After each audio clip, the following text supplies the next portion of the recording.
Welcome back to Anime Fight Club, everyone. My name is Grim. Today we're checking out Baki Dou Part 1, or Musashi Dou. We're in the last volume, volume 22.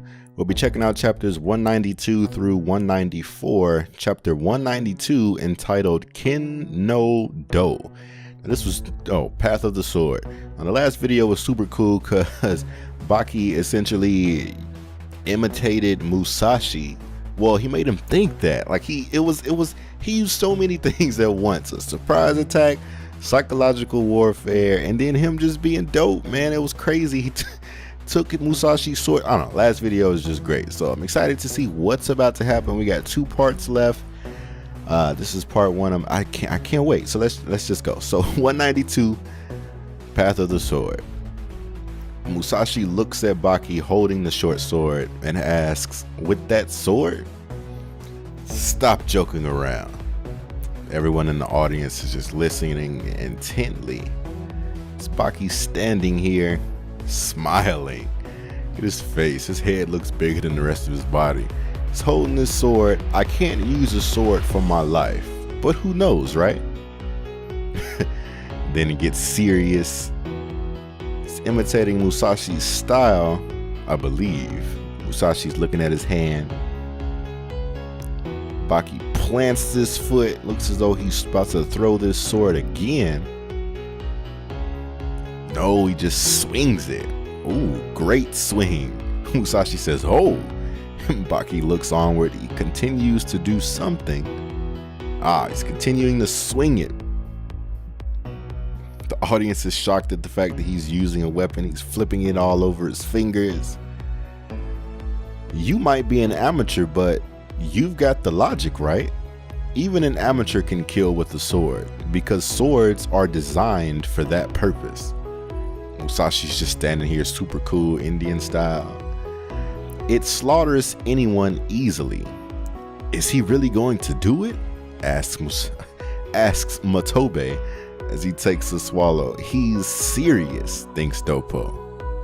Kaku and Tokugawa are looking as well. Well, you saw it.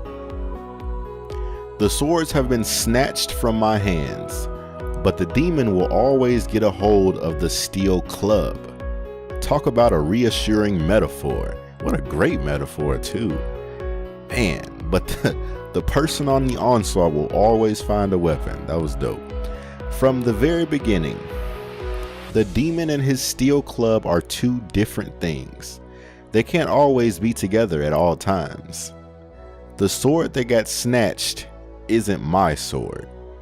I bet you he's referring to his invisible swords as his swords. He even said in the previous video that he never got the chance to fully try them out, and that he thought Yujiro was going to be the only man he could come across to that he'd be able to try him. But it looks as though Baki's going to be that man. My sword is one that can never be taken away or separated from me. I can bear loneliness from humans, but I can't possibly survive without my sword. So everyone in the audience doesn't understand what he's talking about. How is beyond me when they've seen him manifest these 2 invisible swords. Swordless ones. Bare-handed warriors. You guys actually have your hands full. Baki's trying to understand what he's talking about. He's listening very innocently and intently. Bare-handed warrior. Your whole body becomes a weapon. So all of our grapplers are listening to this legendary swordsman speak on grapplers. Your body will never leave you or be snatched from you. When I'm following the path of the sword, or change course and follow the path without a sword, in the end, I can't seem to recognize what kind of tool is this. So he's looking down at the sword. I will follow my own path. No, actually, it might sound harsh, but you don't get to choose a path anymore because you'll be leaving this world very soon. So, can't you just return back there? There? You know, the other side. The place where you belonged after leaving the world. The place where your soul wanders around. Your place is not here. It's there. You belong in the afterworld, not here with us living. So without further ado, I'm going to have to kill you. So Baki takes a step forward with his left foot, and right as it touches the ground, he swings his sword somehow, and he put a lot of effort into it. Look at his face. He definitely looks like a 20-something-year-old Yujiro. His eyebrows, I think that's what did it.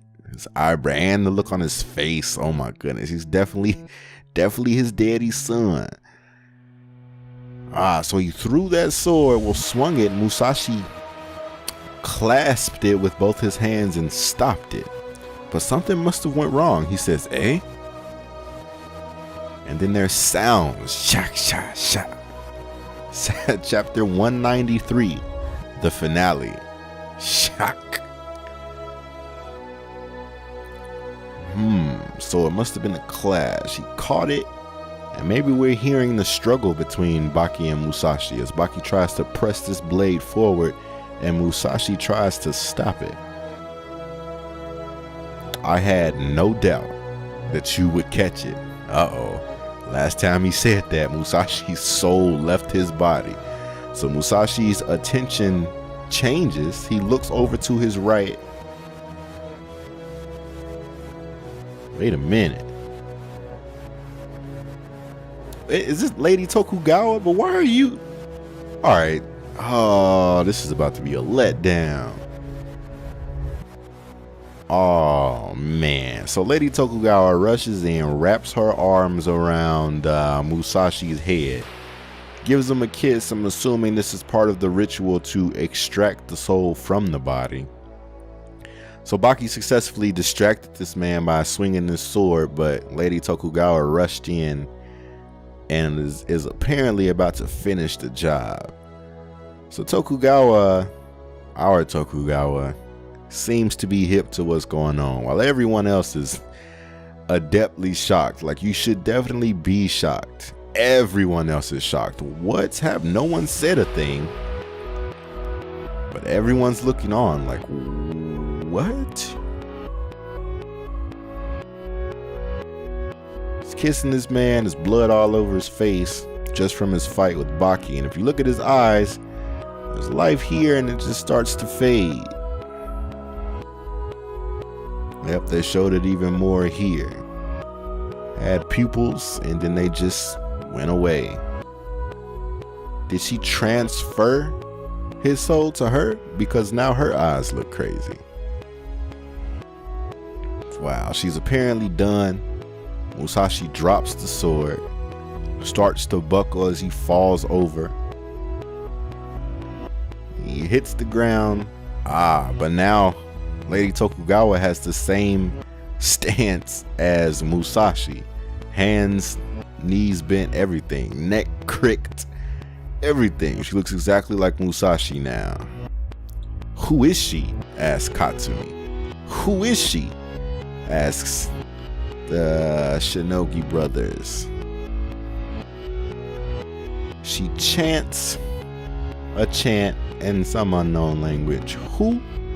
An old lady? Everybody's just concerned. So now she's standing here, she's chanting, but she's the vessel of Musashi's soul. Hence her posture and this old image of Musashi here. Oh my goodness, everyone's shocked looking at her. She puts her hands together. May your soul travel peacefully across the netherworld. Soul travel peacefully. Puts her hands together, looks up toward the sky, and it looks as though maybe her face is changing. Oh my goodness. She exhales Musashi's spirit out of her, I guess, into the next realm. Everybody's shocked. Hey, what? Huh? Wow. They can actually see it leaving. It's incredible. Leaves the building. Chapter 194. Deliverance. He's dead? Police Inspector Hino Toyakazu Not only he was just defeated, but he also died. I heard this news from a member who infiltrated the arena underneath the stadium. Police Superintendent Mabuchi now. A lot of things happened in the battle, and from the way it happened, his soul left his body peacefully. That's what I heard. What? His soul, you said? Then what the hell are we gonna need these 1,000 agents for? No idea, sir. Wow, I wonder if Tokugawa had them do this. They had 1,000 of the Tokyo Police Department or the Self-Defense Force. I don't think this is a Self-Defense Force, but 1,000 members surround this Tokyo Dome. Musashi's body is lying here, this cloned body, lying here, both swords by his side, surrounded by Baki, Lady, and Mr. Tokugawa. What a... you guys have been leaving comments too, like a couple of you who have actually seen the ending of it. Was like the ending was whack, or it was a sad ending. Now I understand. Madam Sabuko Yaga, we're very sorry we caused you all this trouble. It's too late to apologize to the dead ones because of this, but to kill Miyamoto Musashi himself in this modern era, it had to become a reality.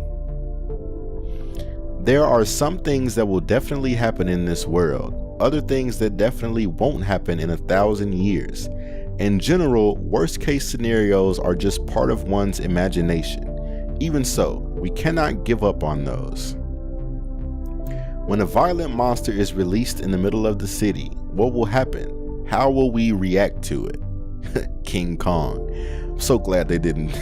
So glad it wasn't Godzilla. I just didn't want to be a part of that stereotype. We can only understand it halfway, and then we'll lose our curiosity and interest. Me bringing back this abomination of a human being was a total failure. All of us that brought him back should get the death penalty. The truth is, I agree, especially since he killed Retsu, that police chief, even though he was rather arrogant. Even though everyone was scared and got desperate, we were still hoping to meet him. We provoked him to see what he could do. In the end, we had to see him with our own eyes, the legendary power of his sword, clearly. Yeah, all those police officers, he killed a lot of those. The SWAT team, oh, I forgot about them. He took down a lot of them. If we had let it continue, the cruelty would have never ended until he had finally destroyed this world. And again, why not? You've already lived a life of war and died. You get brought back, I might as well see what I can do. We would have committed the same crime. Yep, see, why not? This Japan of legends will continue to be the same. And the legend of the vagabond, Miyamoto Musashi, will never fade away. Love that they use the word vagabond. I hope you guys are looking forward to me covering vagabond. I, for one, can't wait. So they put his cloned body on this, I don't know, stretcher, carry him out. You got Jack, Shibukawa, Doppo, and Baki. Jack definitely could have just carried him himself. None of them look to be entirely happy with the outcome of the fight. Or, I don't know, maybe they'll express their feelings. Everyone, this is not a burial. This is just the departure of the strongest swordsman that ever lived. You should not join your hands in prayer, but stand straight. To send off the best soldier of this world, you must show a proper posture. So we got all of our grapplers standing up straight during this funeral procession of Musashi Miyamoto. They haul him off in an ambulance, and that's the end of today's video. It was definitely a letdown for me. I definitely did not expect Lady Tokugawa Yaga to show up and just extract his soul like that. I'm sure Baki was the only person that could have set up such a trap. I don't know, Matobe pretty much achieved the same results. He just used weapons and other tactics, but Baki used distractions and taunts to land the hits that he managed to land, allowing Yaga to, I don't know, run up on him and snatch his soul. This was something else. what an ending. What a cop-out to me. I'm disappointed. There's no other way for me to put it. I'm disappointed. Leave a comment below, guys. How do you feel about this? Leave a thumbs up, share with your fellow otaku. Please check the links in the description for the next video, as well as the playlist pertaining to the Baki universe, as well as the KingJonAFC universe. Please hit the bell notification so you don't miss any future uploads. Please subscribe to my gaming channel. It's in the description. I hope to see you next video. There's one left pertaining to Baki, then we'll double up on KingJonAFC and start Vagabond. I hope to see you next video, and as always, otaku for life.